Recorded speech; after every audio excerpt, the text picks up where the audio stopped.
नमस्कार बहनों, online classes में आपका स्वागत है। हम पढ़ रहे हैं सामाजिक विज्ञान कक्षा 8। हमारे अतीत भाग 3 का चैप्टर नंबर 9 राष्ट्रीय आंदोलन का संगठन 1870 के दशक से लेके 1947 तक, यानी कि भारत आज़ाद हुआ तब तक। हमने कल कुछ टॉपिक पढ़ा था कि किस तरह से राष्ट्रवाद का उदय हुआ, किस तरह से कांग्रेस 1885 में उन्होंने अपना संगठन बनाया और लोगों के प्रतिनिधित्व बनकर हमने कहा एक मध्यम वर्ग जो कि पढ़ा लिखा वर्ग था वह उभर कर सामने आया, या उन्होंने लोगों को एक राह दिखाई, एक गाइडेंस दिया, हम ये कह सकते हैं। अब देखिए हमारे पास नेक्स्ट टॉपिक है उभरता हुआ राष्ट्र। क्या है? एक अक्सर कहा जाता है कि हमने पहले 20 सालों में कांग्रेस अपने उद्देश्य और तरीकों से लिहाजा मध्यम मार्गी पार्टी थी। मध्यम मार्गी यानी कि वे कोई भी लड़ाई झगड़ा नहीं करना चाहते थे, अहिंसा के हिसाब से मध्यम मार्ग निकालना चाहते थे। अंग्रेजों को अपने अधिकारों से अवगत कराकर वे अंग्रेजों को बताना चाहते थे कि आप हमें हमारे अधिकार दीजिए, ऐसा कांग्रेस चाहती थी। देखिए इस दौरान कांग्रेस ने सरकार और शासन में भारतीयों को और ज़्यादा जगह दिए जाने के लिए आवाज़ उठाई। ज़्यादा जगह का क्या मतलब है? यानी कि बड़े बड़े पद पर केवल अंग्रेजों को ही रखा जाता था, भारतीयों को रखा नहीं जाता था। भारतीयों को हमेशा निम्न जो है पद वो दिया जाता था। बहुत सी जगह बहुत से राइट्स भारतीयों को नहीं दिए गए थे, हमेशा उन्हें निम्न दृष्टियाँ, निम्न जो है जगह दी जाती थी। देखिए ये कह रहा है आवाज़ उठाई। कांग्रेस का आग्रह था कि विधान परिषदों में भारतीयों को ज़्यादा जगह दी जाए, कम, जैसे रेशियो कम रखते थे, अगर 5 अंग्रेज है तो 2 भारतीय, इस तरह से परिषदों में ज़्यादा अधिकार दिए जाए। और जिन प्रांतों में परिषदें नहीं है वहाँ परिषदों का क्या किया जाए? गठन। ऐसा कांग्रेस ब्रिटिश सरकार को अवगत करा रही है, बता रही है, क्योंकि वे लड़ाई झगड़ा या किसी भी प्रकार का युद्ध या आंदोलन नहीं चाहते, इसलिए वे ये चाह रही है कि हम किसी भी तरह से इन सब चीज़ों से ब्रिटिश सरकार को अवगत करा ले, क्या पता वे हमारी बात मान जाए। देखिए कांग्रेस चाहती थी कि सरकार में भारतीयों को भी ऊंचे पद दिए जाए। इस काम के लिए उससे मांग की सिविल सेवा, आज भी हम सिविल सेवा जो देते हैं ना, IAS वगैरह, वे सब वहाँ पर होती थी। उसी को देखकर हमने भारत में हम कह सकते हैं कि लागू किया है। जैसे था ना IAS, IPS और IFS, सामान्यतः 3 हमारे पास सिविल सेवा का कैडर है बड़े लेवल पर। सिविल सेवा के लिए लंदन के साथ साथ भारत में भी क्या की जाए? परीक्षा आयोजित की जाए।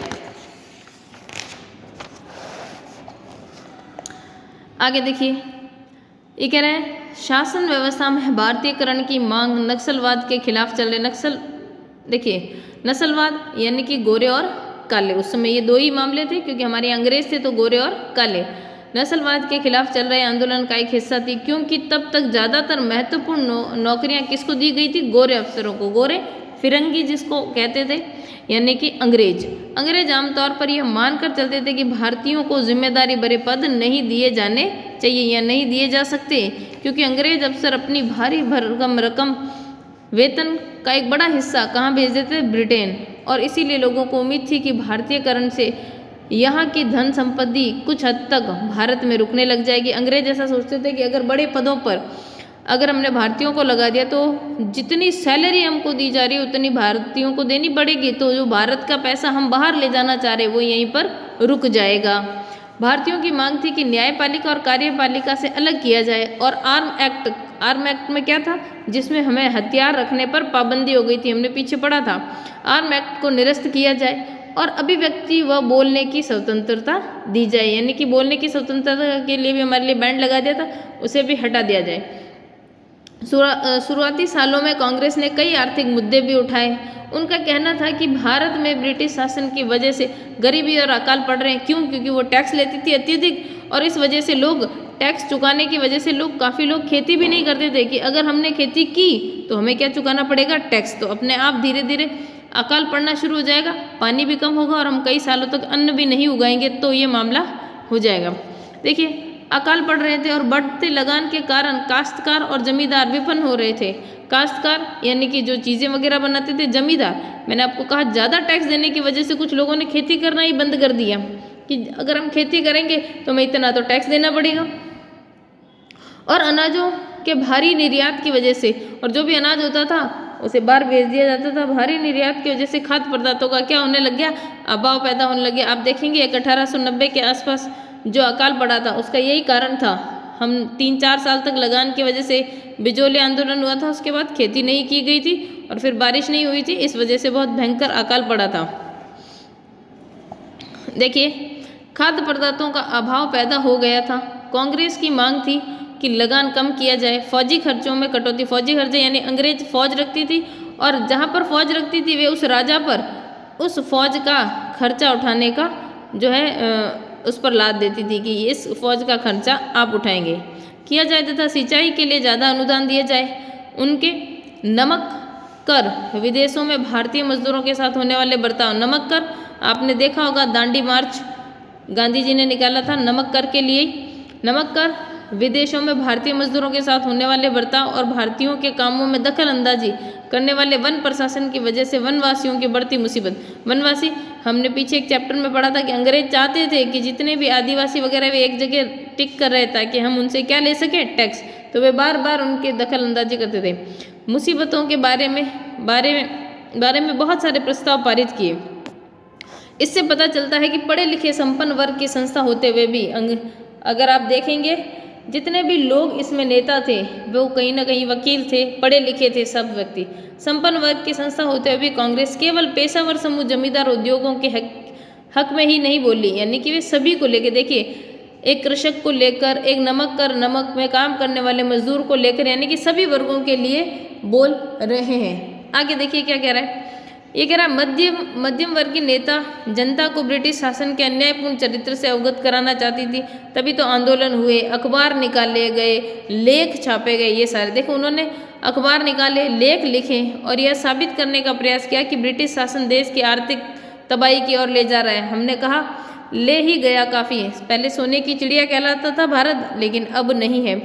इतना ज़्यादा टैक्स और इतना लूट लिया गया कि कई पीढ़ियाँ आज भी बंगाल में कई पीढ़ियाँ गरीब हैं और गरीबी की दौर से ही गुजर रही है। उन्हें इतनी बुरी तरीके से लूट लिया गया, लूटने का मतलब उनका काम छीन लिया गया था और उनसे इतने ज़्यादा टैक्स लिया गया कि उनके पास जितनी भी प्रॉपर्टी थी वो सब टैक्स में ही उनके चली गई। उन्होंने अपने भाषणों में ब्रिटिश शासन की निंदा की और जनमत निर्माण के लिए देश के विभिन्न भागों में अपने प्रतिनिधित्व भेजे, यानी अलग अलग जगह। लेकिन मध्यम मार्गियों को यह भी लगता था कि अंग्रेज स्वतंत्र व न्याय के आदर्शों का सम्मान करेंगे, इसीलिए वे भारतीय न्याय संगत मांगों को स्वीकार कर लेंगे। ऐसा मानना था उनका कि अगर हम उनको अवगत कराएंगे तो वे हमारी बात मान लेंगे। कांग्रेस का मानना था कि सरकार को भारतीयों की भावना से क्या होना चाहिए, अवगत कराना चाहिए, यानी कि उनको बताना चाहिए कि भाई हमारे भी ये अधिकार है और आप हमारे यहाँ पर दखल अंदाजी ना करें। आगे देखिए, स्वतंत्रता हमारा जन्मसिद्ध अधिकार है। आपको पता होना चाहिए ये नारा किसने दिया। क्वेश्चन बनता है आपका, स्वतंत्रता हमारा जन्मसिद्ध अधिकार है या मेरा जन्मसिद्ध अधिकार है, ये नारा किसने दिया था? तो आपको बताना है बाल गंगाधर तिलक ने। देखिए 1890 के दशक तक सारे लोग कांग्रेस के राजनीतिक तौर तरीकों पर सवाल खड़ा करने लगे। बंगाल, पंजाब, महाराष्ट्र और विपिन चंद्र पाल, बाल गंगाधर तिलक और लाला लाजपत राय जैसे नेता ज़्यादा आमूल परिवर्तन उद्देश्यों और पद्धतियों के अनुरूप काम करने लगे। उन्होंने निवेदन की राजनीति, देखिए आप जब आगे भविष्य में और हिस्ट्री पढ़ेंगे तो आपको पता चलेगा इस समय दो दल हो गए थे, गर्म दल और नरम दल। गांधी जी और उनके साथ रहने वाले सभी लोग नरम दल के थे, यानी कि अहिंसा। और ये सब जो हम नाम पढ़ रहे हैं, लाल बाल पाल और सुभाष चंद्र बोस, ये सब गर्म दल के नेता थे। ये कहते थे कि हमें हमारी शक्तियों पर भरोसा करना चाहिए, ना कि बार बार निवेदन नहीं करना चाहिए अंग्रेजों से कि हमको आज़ादी दे दो, हमको आज़ादी दे दो, इस तरीके से। निवेदन की राजनीति के लिए नरम पंथियों की आलोचना की। देखियो कि ना नरम पंथी, यानी मैंने कहा एक नरम दल और एक गर्म दल, ये सब गर्म दल के नेता थे, लाल बाल पाल। आलोचना की और आत्मनिर्भरता और रचनात्मक कामों को महत्व पर जोर दिया, यानी उन्होंने कहा रिक्वेस्ट मत कीजिए, अपने आप पर भरोसा कीजिए और कुछ काम कीजिए ताकि हमारा देश क्या हो जाएगा, आज़ाद। उनका कहना था कि लोगों को सरकार के नेक इरादों पर नहीं बल्कि अपनी ताकत पर भरोसा होना चाहिए, यानी कि अपने आप पर। लोगों को स्वराज के लिए लड़ना चाहिए, लड़ोगे तभी आपको आज़ादी मिलेगी। तिलक ने नारा दिया था स्वतंत्रता मेरा जन्मसिद्ध अधिकार है और मैं इसे लेकर रहूँगा। किसने कहा था? तिलक ने। तिलक जी की मृत्यु हो जाती है 1920 के आसपास। चलिए आगे देखिए, 1905 में वायसराय कर्जन ने बंगाल का विभाजन कर दिया। आपसे सवाल पूछा जा सकता है बंगाल का विभाजन कब हुआ? 1905 में। उस समय वायसराय कौन थे? वायसराय कर्जन थे। उस वक्त बंगाल ब्रिटिश भारत का सबसे बड़ा प्रांत था, क्योंकि सबसे पहले व्यापार वहीं से शुरू हुआ था, बंगाल, केरल और वहाँ से।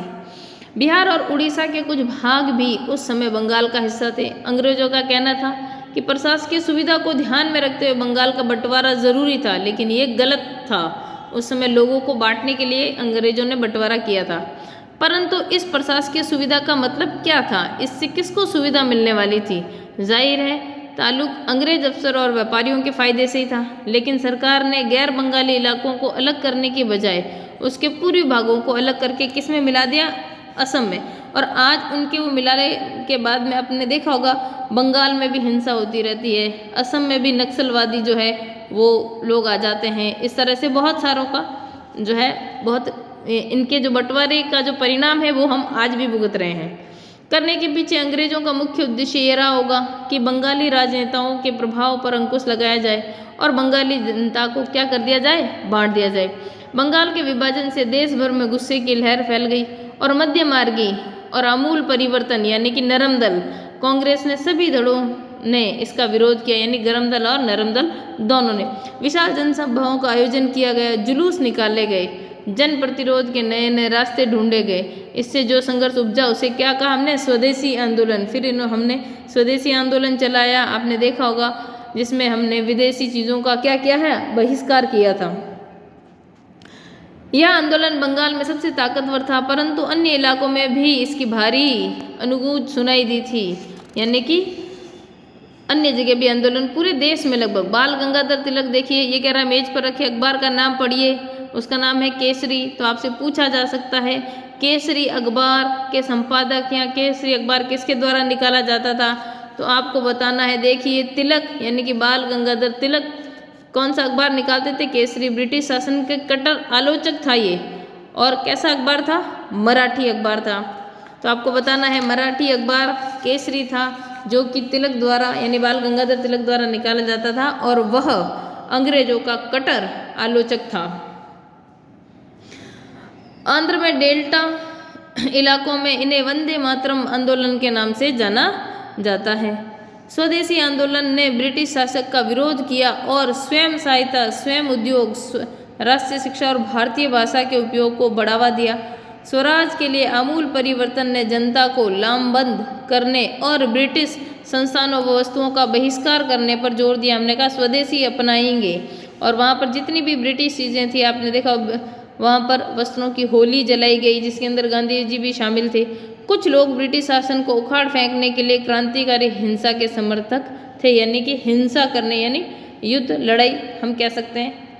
20वीं शताब्दी के प्रारंभिक दशकों में कई दूसरी महत्वपूर्ण घटनाएं भी घटी, जैसे 1906 में मुसलमान जमींदारों और नवाबों के एक समूह ने ढाका में ऑल इंडिया मुस्लिम लीग का गठन किया। आपसे सवाल पूछा जा सकता है ऑल इंडिया मुस्लिम लीग का गठन कब किया गया? तो 1906 में।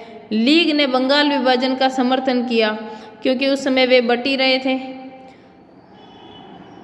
लीग की मांग थी कि मुसलमानों के लिए अलग निर्वाचन की व्यवस्था की जाए, ऐसा मांग की थी जिन्ना ने भी। और आप अगर जब हम पॉलिटिकल साइंस में पढ़ेंगे संविधान कैसे बना, उस समय भी इन चीज़ों को पढ़ेंगे कि किस तरह से कहा गया था कि मुसलमानों के लिए अलग निर्वाचित व्यवस्था की जाए। 1909 में और की भी गई थी। 1909 में सरकार ने यह मांग मान ली। तब परिषदों की कुछ सीटें मुस्लिम उम्मीदवारों को, देखो मैंने कहा ना मान ली गई, तो मुस्लिम उम्मीदवारों के लिए भी क्या कर दी गई? आरक्षित, जिन्हें मुस्लिम मतदाताओं द्वारा ही चुनकर भेजा जाना था। इससे राजनेताओं में अपने धार्मिक समुदाय के लोगों को अपना राजनीतिक समर्थन बनाने का क्या हो गया? लालच पैदा होने लगा। आगे देखिए 1907 में कांग्रेस टूट गई। मध्य मार्गी धड़ा बहिष्कार की राजनीति के विरुद्ध था। इन लोगों का मानना था कि इसके लिए बल प्रयोग की आवश्यकता होती है, जो कि सही नहीं है। संगठन टूटने के बाद कांग्रेस पर मध्यम वर्गीय का दबदबा बन गया, जबकि तिलक के अनुयायी बाहर से काम करने लगे। दिसंबर 1915 में दोनों खेमे कौन? गरम दल और नरम दल दोनों खेमों में एक बार फिर एकता स्थापित हुई। अगले साल कांग्रेस और मुस्लिम लीग के बीच ऐतिहासिक लखनऊ समझौते पर दस्तखत हुए। अगर आपसे पूछा जाए कि मुस्लिम लीग या इनके बीच में समझौता कब हुआ, तो 1915 में हुआ। दस्तखत हुए और दोनों संगठनों ने देश के प्रतिनिधित्व सरकार के गठन के लिए मिलकर काम करने का फैसला किया। आज हम इतना ही पढ़ेंगे, इसके आगे हम पढ़ेंगे कल। जितना पढ़ाई कीजिएगा उसको रिवाइज कीजिएगा।